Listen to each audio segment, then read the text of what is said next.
എൻ്റെ പേര് അഭിലാഷ് ചിത്രമൂല. എൻ്റെ വർക്കുകളാണ് ഇത് രണ്ടും. ഞാനിവിടെ വയനാട്ടിൽ എൻ്റെ ഒരു ജീവിത സാഹചര്യമായിട്ട് ബന്ധപ്പെട്ട് ഞാൻ വയനാട്ടിൽ പോകേണ്ടുന്നൊരവസ്ഥയുണ്ടായിരുന്നു. അതുമായിട്ട് ബന്ധപ്പെട്ട് എനിക്ക് വയനാടിനെ കുറിച്ച് അറിയാനുള്ള വലിയൊരു ആഗ്രഹം ഉണ്ടായപ്പോൾ നമ്മുടെ കേരളത്തിലെ മറ്റ് ജില്ലകളെ അപേക്ഷിച്ച് ഇത്രയും നിഗൂഢത നിറഞ്ഞ ഒരു ജില്ല നമ്മുടെ വയനാട് ജില്ലയാണ്. അന്നേരം എനിക്ക് പറയാനുള്ളതെന്ന് പറഞ്ഞാൽ എല്ലാവരും വയനാട് ജില്ലയിൽ പോയി കാണണം, വയനാട് ജില്ലയെ അറിയണം. വയനാട് ജില്ലയിൽ ഒരുപാട് ചരിത്ര സംഭവങ്ങൾ നടന്നൊരു ജില്ലയാണ് വയനാട്. അന്നേരം അതിൽ കരിന്തണ്ടൻ എന്ന് പറയുന്ന ആദിവാസി മൂപ്പൻ, അദ്ദേഹം വലിയൊരു പങ്ക് വഹിച്ച ഒരു സംഭവമാണ് വയനാടിനെ അറിയാനായിട്ട്.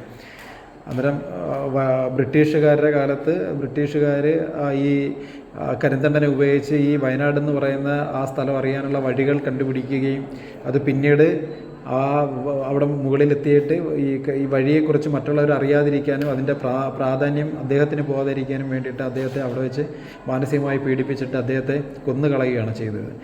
അത് കഴിഞ്ഞിട്ട് അദ്ദേഹത്തെ ചങ്ങലമരം എന്നുള്ള രീതിയിൽ അദ്ദേഹത്തിൻ്റെ ആത്മാവ് മറ്റുള്ളവർക്ക് ആക്രമണം ഉണ്ടെന്നുള്ള രീതിയിൽ ബുദ്ധിമുട്ടിക്കുന്നുള്ള രീതിയിൽ വഴിമധ്യയിൽ വഴിയുടെ സൈഡിലായിട്ട് ഒരു മരത്തിൽ ഇദ്ദേഹത്തെ ചങ്ങലയ്ക്കകത്ത് പൂട്ടിയിട്ടപ്പോൾ അത് ചങ്ങലമരം എന്നുള്ള രീതിയിൽ പിന്നീട് അറിഞ്ഞു.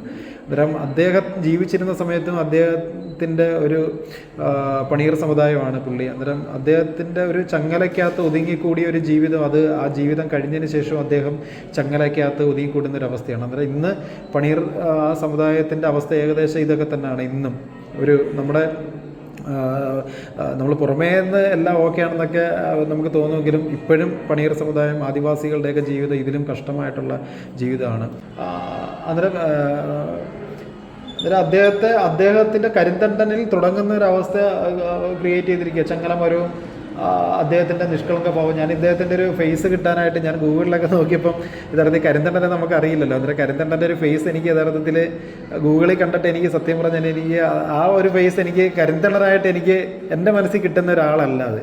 ഞാനങ്ങനെ ഇവരുടെ കുറച്ച് കോളനിയിൽ ഊരിലൊക്കെ ചെന്നിട്ട് എനിക്ക് ആപ്റ്റായിട്ട് തോന്നുന്ന ഒരാളുടെ പിക്ചർ കുറേ ദിവസങ്ങൾക്ക് ശേഷം ഞാനൊരു പിക്ചർ എടുക്കുകയും അത് വെച്ചിട്ട് ഞാൻ അദ്ദേഹത്തിൻ്റെ അനുവാദത്തോടു കൂടിയാണ് ഞാൻ അദ്ദേഹത്തെ വരയ്ക്കുകയും ചെയ്തത്. അന്നേരം അദ്ദേഹത്തിൽ ഞാൻ കണ്ടതെന്ന് പറഞ്ഞാൽ അദ്ദേഹത്തിൻ്റെ ആ ദയനീയ ഭാവവും ശരിയും ആ മുഖമൊക്കെ നല്ല കറുത്തിട്ട് കടുപ്പമേറിയ മുഖമാണെങ്കിലും അതിനകത്ത് വളരെ ദയനീയമായിട്ടുള്ള അവസ്ഥയാണ് ഇന്ന് ഞാൻ അദ്ദേഹത്തിൻ്റെ മുഖത്ത് കണ്ടത് കരിന്തണ്ടനെ.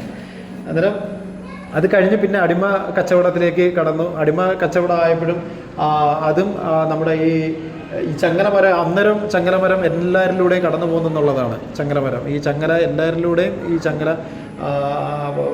അടിമയായിട്ടും അല്ലാതെയൊക്കെ ഈ ചങ്ങല അതിലൂടെ എല്ലാം കടന്നു പോകുന്നുണ്ട്. അന്നേരം അത് ചങ്ങലയ്ക്കൊരു കുറവുമില്ല യഥാർത്ഥത്തിൽ ഈ ആദിവാസികളിൽ നിന്ന്. അന്നേരം ഇനി ഞാനൊരു 8, 9, 10 പടം കൂടി ചെയ്യുന്നുണ്ട്. ഒരു 12 പടത്തിൻ്റെ ഒരു സീരീസ് ചെയ്യാനായിട്ട് ഞാൻ തുടങ്ങിയതാണ്. Okay, thank you.